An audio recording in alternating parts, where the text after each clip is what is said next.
My name is Rachel Carter. I'm 31 years old, and this is the story of how I discovered the person I loved betrayed me. It's not easy to admit that the man I once believed was my forever turned out to be my deepest heartbreak, but I need to tell it because silence only protects the wrong people. When I first met Daniel Hayes, I wasn't even looking for love. I had convinced myself I was past the fairy tales. At that time, I had a decent career in marketing, a small circle of loyal friends, and a quiet routine that kept me from feeling too lonely. I told myself stability was enough, even if my bed was always cold at night. Then, on a warm July evening, a mutual friend invited me to a backyard barbecue, and my life took a turn I didn't see coming. Daniel wasn't the loudest guy there, but he had this presence that drew people in. He was standing by the grill, joking with the host, his sleeves rolled up, revealing strong arms and a tattoo I couldn't quite make out. When he caught me looking, instead of smirking like most men would, he smiled. A boyish, almost shy smile that made me blush and turn away. Later, we ended up side by side near the fire pit. When the sun went down, the conversation just flowed. He asked about my job, my hobbies, my family. He actually listened when I spoke, nodding thoughtfully, sometimes asking questions that made me pause and reflect. And then he opened up about his own life. He was a paramedic, working long shifts that sometimes broke him down, but also reminded him daily how fragile and precious life was. When you see people's worst days, it makes you appreciate the good ones, he said, staring into the flames. Something about that struck me.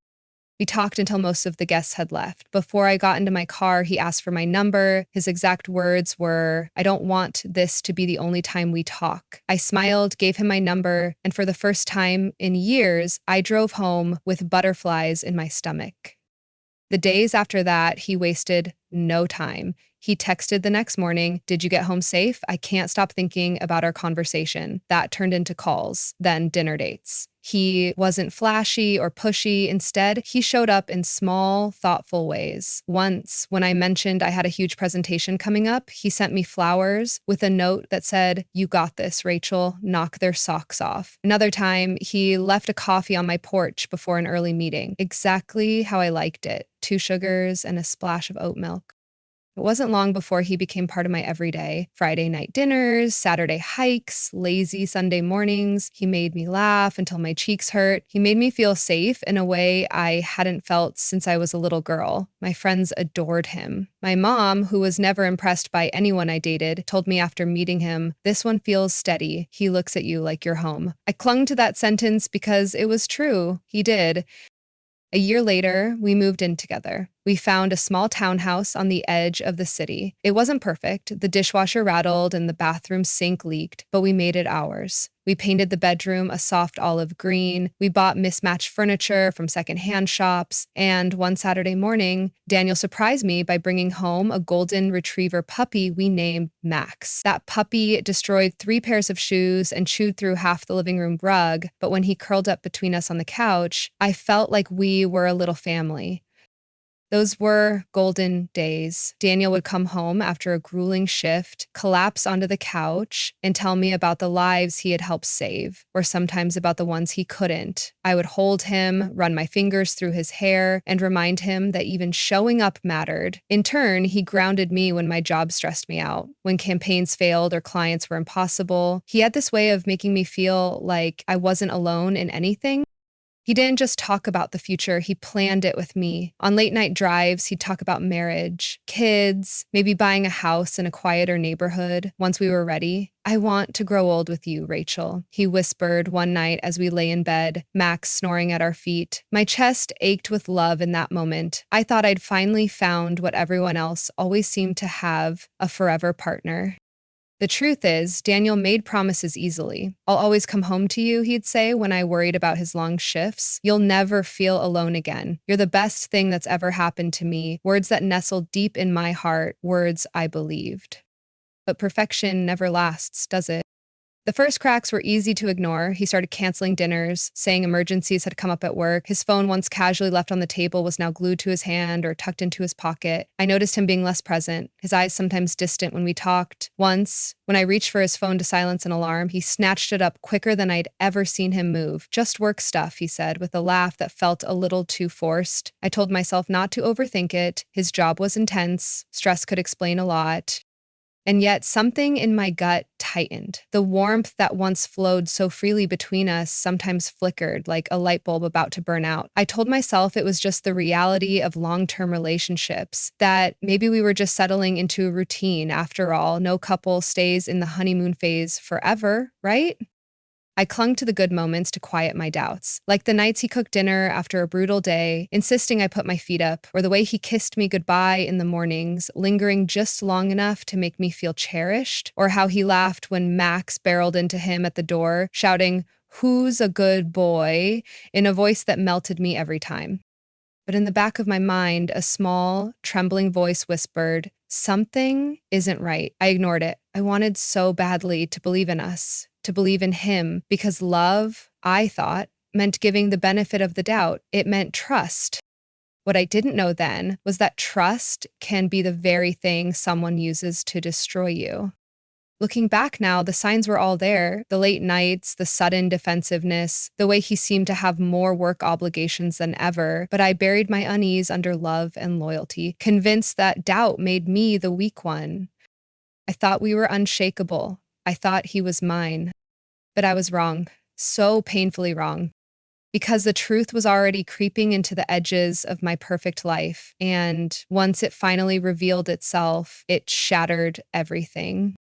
At first, I told myself the cracks didn't matter, that all couples go through phases where one partner is stressed, distant, or distracted. But looking back now, those early warning signs weren't phases, they were alarms. I just kept hitting snooze because I didn't want to wake up to the truth. The first real red flag came one Thursday evening. Daniel was supposed to pick me up after work for dinner with friends. At the last minute, he texted, "Sorry, babe, ambulance called me in for an extra shift. Rain check?" I sighed, understanding. His job was demanding. Saving lives came before social plans. How could I argue with that? But later that night, scrolling through Instagram in bed, I noticed a photo posted by a coworker of his.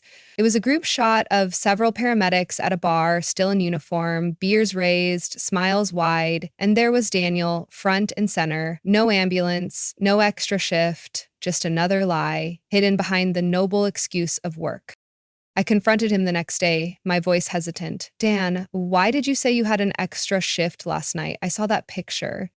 He didn't miss a beat. He laughed it off, pulling me into his arms. "Rachel, come on. We had a tough call earlier, so the guys wanted to grab a drink before heading home. I didn't think it mattered, didn't want to worry you." His tone was smooth, practiced, and even though my gut twisted, I nodded because I wanted to believe him. But once you see a crack, you start to notice more. His phone, for instance. Once upon a time, it lay casually on the nightstand or the kitchen counter. Now, it was glued to him, slipped into his pocket the moment he walked into the room, flipped face down when he set it on the table. He had always been relaxed about technology. Suddenly, he was protective. Work confidentiality, he explained once when I asked why he had added a new lock screen code, HIPAA regulations, you know how it is. I wanted to trust him. I really did. But then came the night when Max, our dog, found something I couldn't ignore. I was sitting on the floor of the living room folding laundry when Max came bounding in, tail wagging furiously with something clamped between his teeth. "Drop it," I said automatically. He did, proudly wagging his tail, and there on the carpet was a receipt. Crumpled, damp with slobber. I smoothed it out, and my stomach sank. It was from a hotel bar downtown, 2 glasses of Merlot, a late-night timestamp, the night Daniel had told me he was on call. When I asked him about it, he looked me dead in the eye and said, "Oh, that? One of the guys had a rough night, so we stopped for a drink. It wasn't a big deal." His calmness, his certainty made me feel crazy for even asking. He kissed my forehead, told me I worried too much, and within minutes, he had me apologizing for making him feel interrogated. Ugh. That was when I first learned what gaslighting feels like. Not a single explosion, but a slow erosion of your reality. I started noticing how his stories didn't always line up. He'd say he was stuck late at the hospital, but his uniform would be spotless, his hair too neatly combed for a man who had just finished a 12-hour shift. He'd come home smelling not like antiseptic or sweat, but like cologne, an expensive one he'd never worn before. When I asked about it, he laughed. Oh, the guys at the station are always trying new aftershaves. I must have brushed past one of them. It sounded ridiculous, but he said it so smoothly, I almost believed it.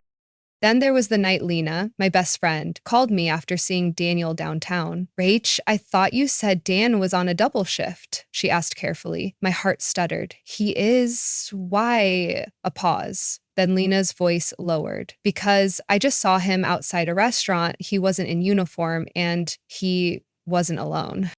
I remember standing in the kitchen, my hands trembling so hard I nearly dropped the phone. My first instinct was denial. It must have been someone else, maybe a coworker? Lena didn't push, but her silence said enough. That night, when I confronted Daniel, I was ready for him to finally tell me the truth. But instead, he pulled the same script, calm, smooth, unwavering. Rachel, seriously? Lena must have seen me grabbing dinner with a colleague. You know how tight-knit we are in EMS. We eat together, hang out together. Don't let your imagination get the best of you. And once again, I let myself believe him, or maybe not believe, but accept, because the alternative meant admitting my whole world was built on a lie. But the doubt was growing louder. I noticed his phone lighting up late at night, messages from numbers saved under generic names like Mike or Sam. He'd tilt the screen away from me, typing quickly before turning the phone face down. If I asked who it was, he'd sigh dramatically, like I was being clingy. It's work, always work. Do you want me to throw my phone away just to prove it? I started feeling like the crazy one. I told myself I was paranoid, insecure, too sensitive. I booked a therapy appointment, convinced the problem was me. I sat on that familiar gray couch and told my counselor, I think I'm losing my mind. I love him, but I feel like he's slipping away from me and I can't tell if it's real or if I'm just broken.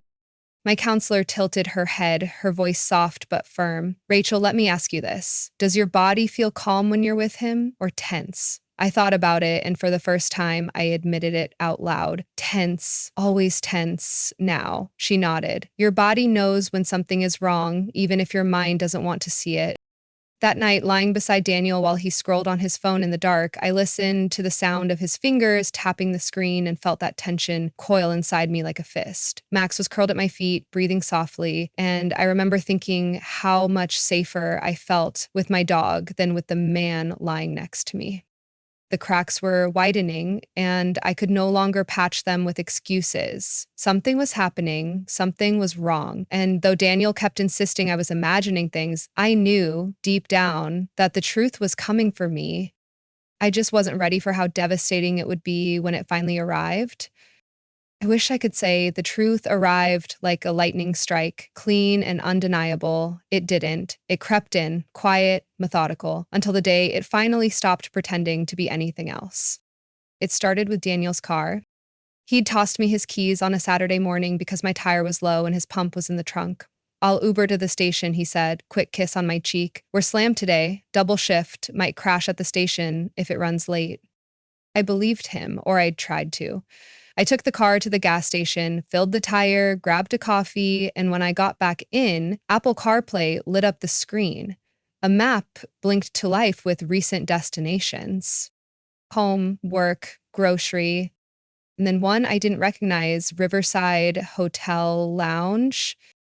I stared at it way too long. Maybe he'd met a crew there after a tough call, maybe someone's retirement party, maybe 100 reasons that were harmless if I needed them to be. But the timestamp next to it, Thursday, 11:42 p.m., was the same night he'd told me he was on call, barely a minute to breathe. I sat there with my coffee going cold and felt that therapy question run laps in my head. Does your body feel calm around him or tense? Tense. I drove home slow, Max poking his head over the back seat, his breath warm against my ear like a reminder to stay present. I told myself to let it go. Then I didn't. I opened my laptop and checked our shared calendar, the one we barely used but still kept for big things. Nothing on his end. I checked my email. Nothing. I checked my pulse at my wrist like I was my own patient. Too fast. By late afternoon, the sky went gray, the kind of gray that makes a city feel like it's holding its breath. At 6:18 p.m., Daniel texted, "Don't wait up, we're stacked. I might sleep at the station." A minute later, another, "Love you. Kiss Max for me." I looked at those words, "love you," and suddenly they felt like props on a stage I hadn't realized I was standing on. I didn't tell anyone what I was doing. Not Lena, not my mother, not even my reflection. I put on jeans, tied my hair back, and told Max I'd be right back, like he understood. He thumped his tail against the door anyway, that blind, loyal optimism dogs have that makes you want to be a better person than you are. I drove to the riverside. It wasn't the kind of hotel where tourists took selfies in the lobby. It was sleek, dim, expensive without having to prove it. Brushed brass, heavy velvet, the lobby smelling like bergamot and something darker. A wall of glass looked into the lounge. Low lighting, couples leaning in, the clink of glass dressed up as intimacy. I told myself I was being dramatic. I told myself I'd walk in, not see him, buy myself a glass of wine, and go home with a story about how paranoia had taken me for a drive. I saw him before I even cleared the doorway. He was at a corner table, not in uniform. Navy sweater, the one I bought him last Christmas because he said it felt like clouds and good decisions. He was smiling, his real smile, the one that softened his eyes. Across from him, a woman. Dark hair pulled back, red coat draped over the chair. Her hand rested near his, not touching, but close enough that the air between them had its own electricity. I didn't move. I couldn't. My brain did that strange split screen thing where you're aware of everything and nothing at once. The jazz in the background, the bartender polishing the same glass, the way Daniel lifted his fingers to his mouth when he was thinking. Something I'd always found endearing. Doing it now for someone else. He leaned in and said something. She laughed, and then she reached across the table and covered his hand with hers, like she'd been doing it for months. There's a very specific kind of quiet that happens inside your body when denial runs out of road. It isn't a scream, it's the opposite. It's calm, like a lake with something dangerous living under it.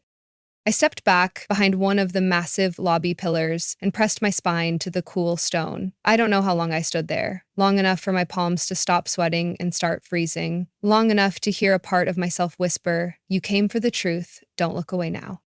I lifted my phone, my hands didn't shake. I zoomed in as far as I could without the photo turning into pixels and snapped the first picture. The two of them, faces turned toward each other, his fingers curled under hers. Then another when she touched his cheek with a tenderness that didn't belong to strangers. Then another when he turned his wrist so his fingertips traced the inside of her wrist, like he'd memorized that geography. I told myself this could still be something else. Then the waitress set down 2 glasses of a red he never drank with me, and he smiled like a man whose day had given him exactly what he wanted. He raised his glass, she raised hers, they clinked. My stomach lurched in a way that sent heat up my throat. I made it to the restroom and into the far stall before I gagged. Nothing came, just that burning, embarrassing sound of someone who'd been punched without a fist. I called Lena. She picked up on the second ring. "Hey, you okay?" "Made it the riverside," I said, my voice flat enough that it didn't sound like mine. "He's here, with someone." Silence. Then, quietly, "Do you want me to come?" "No." I surprised myself. "I need to do this part alone." "You're not crazy," she said, voice breaking just a little. "Take pictures, then come home." When I stepped back into the lobby, the elevator doors were closing on them. I didn't run, but my body wanted to. I watched the numbers climb, 3, 4, 5, and stop at 6. I pressed the call button and stepped into the next car with a couple holding hands like the world had never heard them. On 6, I let them exit first, then followed the carpet to the left because I've learned to trust my intuition even when it's late to the party. I turned a corner and saw them at the end of the hall by a door. He was saying something low. She was smiling up at him like he was the answer to a question I'd been asking for years. He put the keycard against the reader, the soft click of a lock surrendering. He turned the handle, and before the door opened, she leaned in and kissed him. Not a peck, not a maybe, a kiss that had muscles in it, a kiss people earn with repetition. I took a picture. The door closed behind them. I stood there in the hallway, body turned to ice from the inside out, staring at the soft light leaking around the edges of 614 like it was a mouth that had just swallowed my life whole. I waited for a minute because I think part of me wanted to give him time to remember me and come back out. He didn't. Someone down the hall laughed at something that must have been wonderful. It sounded like a different language. On the way back to the elevator, a housekeeping cart sat against the wall. A small cardboard sleeve lay on the carpet beside it, probably dropped by someone in a hurry. Riverside Hotel. Room key, it read, with a black line where a room number could be written. This one was blank. It felt stupidly symbolic. I reached the lobby and walked out into the kind of rain that doesn't soak you so much as occupy you. I got into Daniel's car and put both hands on the steering wheel because I needed to anchor myself to something. Then I did what felt like the only thing that made sense. I documented. I opened my phone's Photos app and created a new album. I named it R. I pulled the bar receipt photo I'd saved after Max found it. I added the CarPlay screenshot with Riverside Hotel Lounge circled. I added the 3 photos from the lounge, the one from the hallway with 614 glowing like a confession, and then I sat there and stared at the thumbnails until my vision went soft. I had my proof. The relief I expected didn't arrive, neither did the rage. What arrived was grief, clean and absolute, the kind of grief you feel when something living goes still while you're holding it. I drove home on autopilot. Max met me at the door like he always did, whole body wagging, tongue out, eyes shining with the uncomplicated loyalty I suddenly realized I had been starving for. I sank to the floor and put my forehead against his and cried in a way that sounded like I was trying to empty myself. At 1:03 IMM, the lock turned.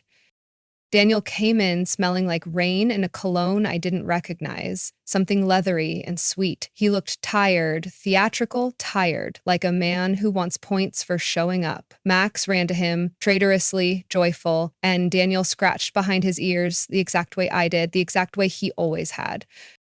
God, he said, toeing off his shoes. What a night. He glanced at me on the couch, wrapped in a throw, eyes probably swollen. You're up? Couldn't sleep, I said. My voice didn't wobble. That felt like a miracle and a betrayal. He nodded, like this made sense. We had a pile up on the interstate. I'm useless right now. He crossed the room and kissed the top of my head. He had never felt farther away. In our bedroom, he stripped down and headed to the shower. I sat on the edge of the bed and stared at the navy sweater he'd draped over the chair. A tiny thread had pulled near the cuff, right where the woman's fingers had been when she leaned across the table to touch him. He came back in a towel, hair damp, clean in a way no 12-hour shift ever leaves you. He slid into bed and patted the space beside him. Come on, he said, soft, it's late. I lay down. I did not touch him. He fell asleep in minutes. I watched the ceiling fan make slow circles, like a clock too patient to be useful. My mind kept replaying the small movements, the way his fingers traced the inside of her wrist, the way she tipped her face up just before the kiss like she knew exactly how his mouth would meet hers, the way the door to 614 had closed. Somewhere near dawn, a sentence formed, clear and cold as glass. This is not a misunderstanding. This is who he is when you're not in the room.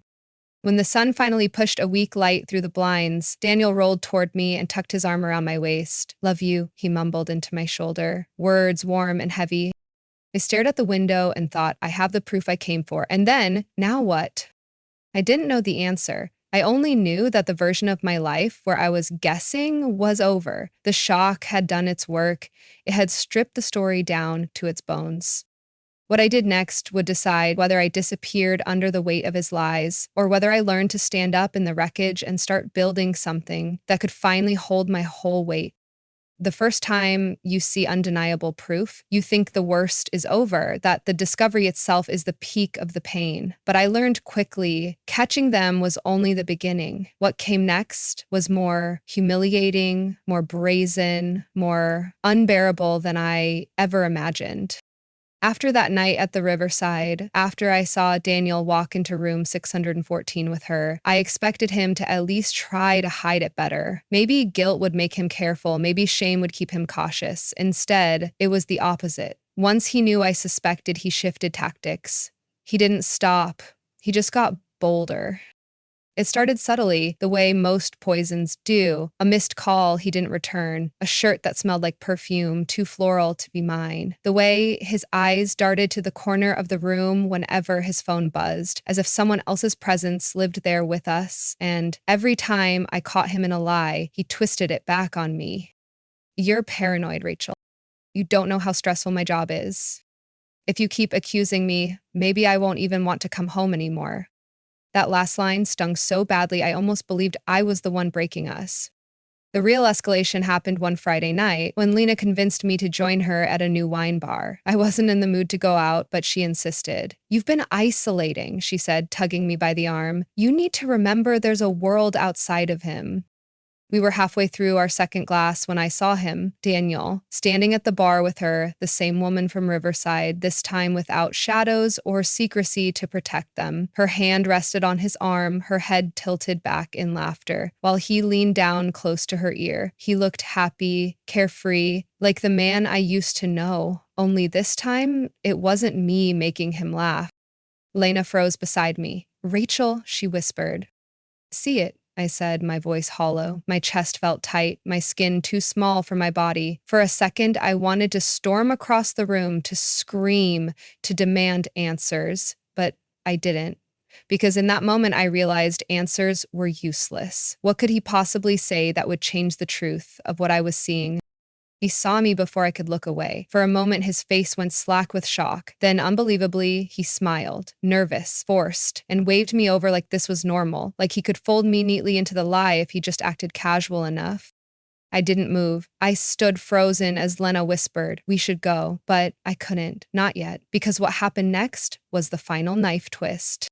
The woman leaned in, asked him something I couldn't hear, and then, with his eyes still on me, Daniel kissed her. Right there in front of everyone. Not a quick mistake, a kiss meant to claim, to confirm, to humiliate. The room tilted. My wine glass slipped from my hand and shattered against the floor. Heads turned, conversations paused. All I could hear was the rush of blood in my ears and the faint sound of Lena calling my name. Daniel stepped back from the kiss, his jaw tight, his eyes locked on mine like he was daring me to react. That was the moment I understood. This wasn't about slipping up anymore. This was about control. He wasn't just betraying me in secret. He was letting me see it, almost as if to say, "What are you going to do about it?" We left the bar in silence. In the car, Lena gripped my hand so tightly it hurt. "You can't keep living like this," she said. "He's not even hiding it anymore." That night, Daniel didn't come home. He didn't text, he didn't call, he didn't even bother with excuses, and somehow that hurt worse than any of the lies, because at least the lies pretended I mattered enough to cover up. The next morning, he walked in around 9 a.m. wearing the same clothes from the night before. He grabbed a bottle of water from the fridge, leaned against the counter, and had the audacity to act casual. "Rough night," he said, rubbing the back of his neck. "Didn't think you'd be at that bar." I stared at him, disbelief making my voice sharp. "You kissed her in front of me." He sighed, like I was a child throwing a tantrum. "You don't understand, Rachel. Things have been hard at work. She gets it. She's supportive. You've been so distant lately, always suspicious. Do you know how exhausting that is?" The gaslighting was a knife twisted deeper. He was the one cheating, and yet he made me feel like I was the one failing.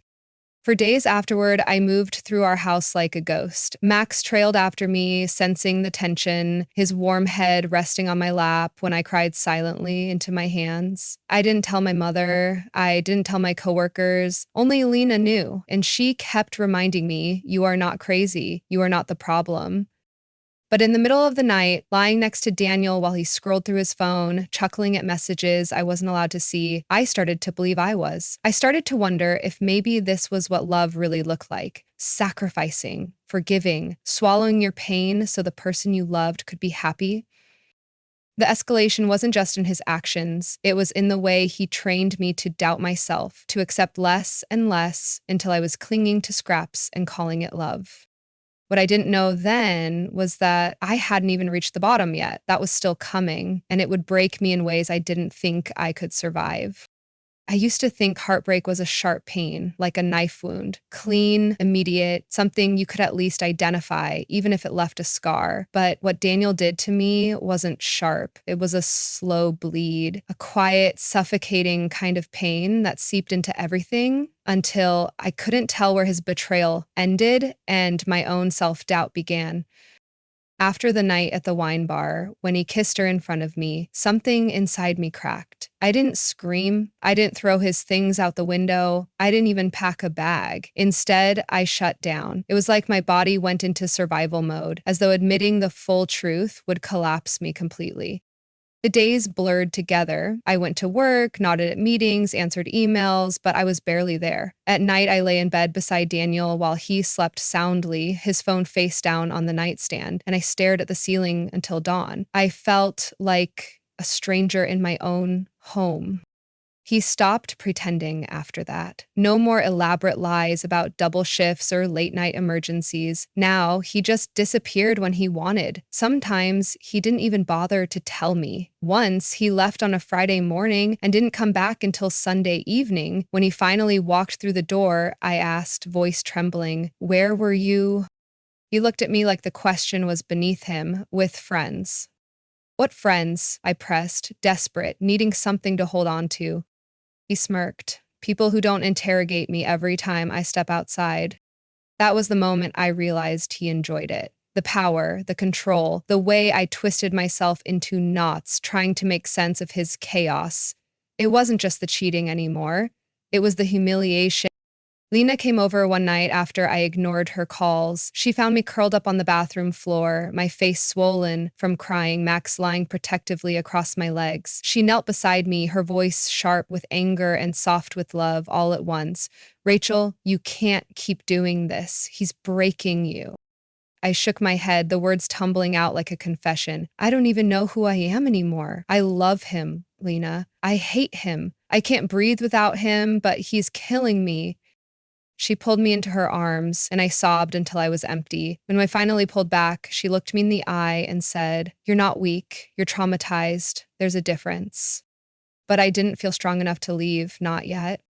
The lowest point came one Saturday. My mom invited us both to dinner. Daniel agreed, smiling easily as if nothing in our world was fractured. But an hour before we were supposed to leave, he stood in the doorway, adjusting his jacket. "I can't go," he said casually. "Something came up." "What came up?" I asked, already knowing the answer. "Work," he replied, without even bothering to make it convincing. My chest tightened. "Daniel, please, my mom's been cooking all day. She'll be so disappointed." He leaned down, kissed the top of my head, and said, "Tell her I said thanks." Then he walked out, leaving me standing there in my dress, mascara already on heart, already breaking. At dinner, I lied. I told my mom he'd been called in for an emergency. She believed me, of course she did, because I'd gotten so good at lying for him, at covering his tracks, at protecting the image of the man he used to be. But later that night, alone in bed, I scrolled through social media until my stomach dropped. A friend of a friend had posted a story, grainy but unmistakable, Daniel at a downtown club, his arm around the same woman from the riverside, his head bent close to hers, both of them laughing. While I was at my mother's dinner table making excuses for him, he was out flaunting his betrayal without a care in the world. That was rock bottom. Not the photo itself, but the realization that I had become complicit in my own humiliation, that I was protecting him, lying for him, breaking myself into smaller and smaller pieces just so he could live a double life without consequence. That night, I cried harder than I ever had before, not just because of what he had done, but because of what I had allowed myself to become. I didn't recognize the woman in the mirror anymore. The Rachel who had once been confident, who had once believed she deserved love, had been replaced by someone desperate, hollow, and afraid. Max nudged my hand with his wet nose, his eyes soft and steady, and in that quiet moment, I realized something important. My dog treated me with more loyalty and respect than the man I had promised forever to. I still wasn't ready for revenge, not yet, but a flicker had sparked inside me, a whisper that said, "This cannot be the end of your story." I didn't know how I would fight back or win, but I knew this much. I couldn't sink any lower, and if I was going to rise again, it would have to start here, at the very bottom. because once you hit rock bottom, there's nowhere left to go but up. When you've been beaten down long enough, something strange happens. The pain doesn't disappear, but it changes shape. It stops being a knife in your chest and starts becoming fuel. That shift didn't come to me in some dramatic revelation. It came quietly on a Wednesday morning when I woke up, looked in the mirror, and realized I didn't recognize myself anymore.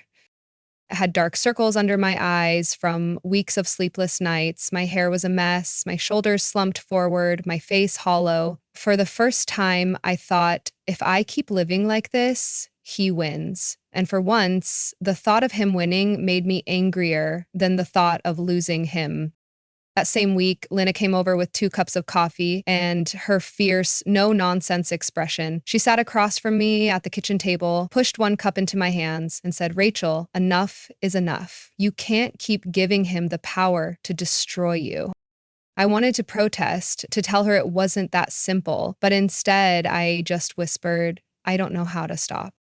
She reached across the table and grabbed my hand. "Then start small. Take the power back in pieces. Don't think about leaving him yet. Don't think about revenge yet. Just stop letting him convince you you're weak, because you're not." Her words hit me like a match to dry wood. For weeks, I had been waiting for Daniel to change, waiting for him to come back to me, waiting for him to choose me again. But I finally realized, why should I be waiting for someone who had already made his choice? He'd chosen to betray me. He'd chosen her over and over again. The first thing I did was stop covering for him. When my mom asked why Daniel didn't come to Sunday dinner, I didn't say he's working. I said he's with someone else. My mom's face froze, shock and hurt flickering across it. For a moment, I hated myself for shattering her illusion, but then I felt lighter because finally I wasn't protecting him anymore. The next thing I did was start documenting every receipt I found in his jacket pocket, every late night text that flashed across his phone, every lie he told me that I could disprove. I wasn't sure yet what I'd do with it, but gathering it gave me a sense of control I hadn't felt in months. I created a folder on my laptop labeled Truth, and for the first time, I started to see myself not as a victim, but as someone preparing for battle. Daniel noticed the shift. Of course he did. Abusers always sense when their grip is slipping. One night, he came home late, smelling faintly of her perfume again, and found me sitting on the couch instead of waiting in bed. "You're still up?" he asked, feigning surprise. I nodded, eyes fixed on him. "Where were you?" He sighed, putting on his tired act. "Rachel, I told you I had a long shift. Don't start this again." But this time, I didn't cry, I didn't apologize, I just said, "You're lying." The way his face faltered for a fraction of a second told me everything I needed to know. He tried to laugh it off, stepping closer to touch my shoulder. "You're imagining things. Again, God, do you hear yourself? You sound crazy." I stood, brushing past him. "No, I sound like someone who's finally done being blind." The look on his face was priceless, part shock, part anger, part fear. That's when I knew I had power again. Over the next few weeks, I leaned on Lena more. We met at her apartment, going over the evidence I had collected. She helped me organize it, laying it out like puzzle pieces until a clear picture formed. "This isn't just cheating," she said one night, shaking her head. "This is a man who's been manipulating you, using you, humiliating you, and you're going to make him regret it." Her words didn't scare me, they thrilled me. So I started to see Daniel differently, not as the man I loved, but as the man who had underestimated me. He thought I was weak. He thought I'd keep swallowing his lies forever. He thought I'd be too broken to fight back. And maybe once, he was right, but not anymore.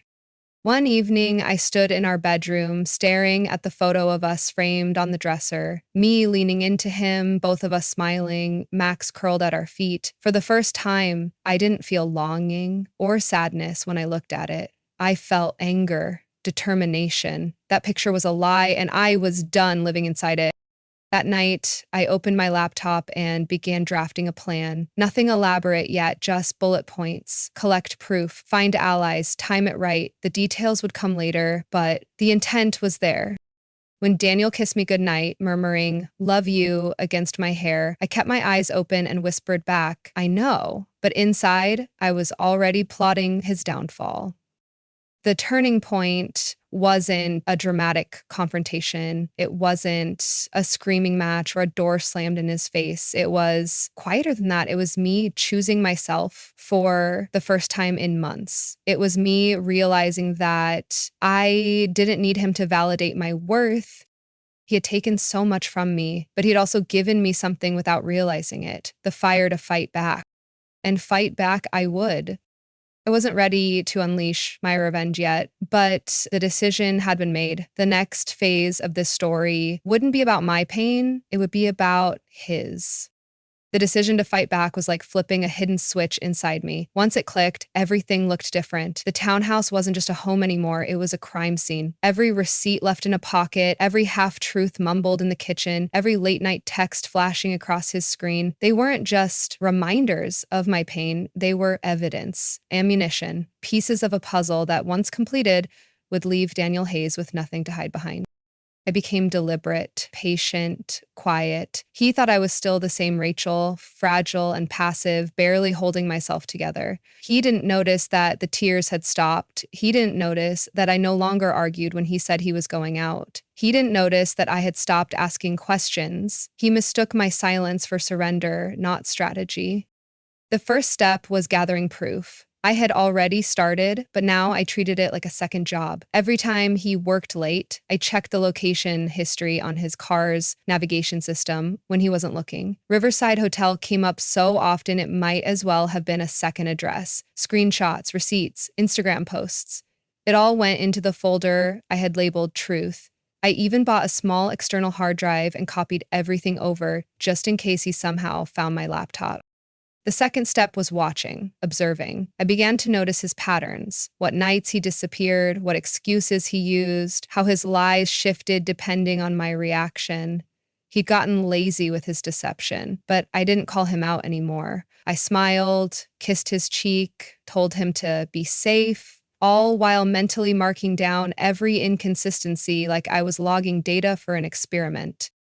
And in a way, it was an experiment, one that would end with him becoming the subject of his own downfall. Lena was my accomplice. I trusted no one else. On nights when Daniel claimed to be on shift, she and I would drive past the hotel just to confirm what I already knew. And there he would be, his car parked out front, sometimes even spotted through the glass of the lounge, laughing with the woman who had helped wreck my life. Each time, Lena wanted to storm in to make a scene, but I shook my head. "Not yet," I whispered. "Timing is everything." And timing was my third step. Daniel's company had its annual fundraiser gala approaching, a polished event with clients, executives, coworkers, and their families all in attendance. Daniel had been chosen to give a short speech. He bragged about it for weeks, polishing his words, practicing in the mirror, talking about how much this would impress the higher-ups. The irony was delicious, because while he was rehearsing his speech, I was rehearsing his exposure. With Lena's help, I assembled the evidence into a clean, undeniable presentation. Screenshots of texts, photos from the hotel lounge, receipts with timestamps, the picture of him kissing her in the wine bar while his eyes locked on me, and of course the Instagram story that showed him in her arms while I sat at my mother's dinner table making excuses for him. It was meticulous, chronological, impossible to dismiss. I titled it The Double Life of Daniel Hayes. Lena whistled when she saw the final draft. "Rachel, this is brutal. He'll never recover from this." "That's the point," I replied. My voice was steady, calm. I wasn't acting out of wild anger anymore. This wasn't an impulsive move. This was justice, carefully built, piece by piece. The plan was simple. During his speech, while he stood in front of everyone whose respect he craved, the presentation would be delivered. Not on the big screen. That would have been too obvious, too easy to brush off. No, it would arrive directly in every inbox and phone in that ballroom. Executives, clients, colleagues, even his sister Caroline, who had always looked at me with sisterly warmth. They would all see him for who he truly was, I rehearsed my role too. At the gala, I would sit in the crowd, poised, silent, untouchable. When the whispers began, when the phones lit up with his lies, I would already know what was coming, and he would look out at the faces turning against him, confused, desperate, humiliated, and then he would find mine, calm, cold, watching. That vision kept me going through the weeks of preparation. Every time Daniel leaned in to kiss me with lips that still tasted faintly of someone else, I imagined his face when the mask came off. Every time he told me, "Love you," like a reflex, I thought of the moment those words would mean nothing to anyone who heard them.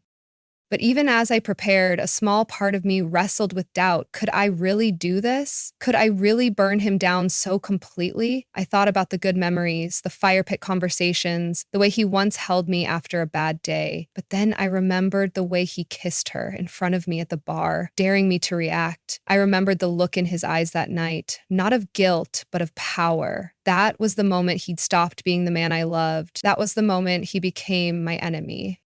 One night, as I lay awake with Max curled against my side, I whispered into the dark, "You don't get to win, Daniel. Not anymore."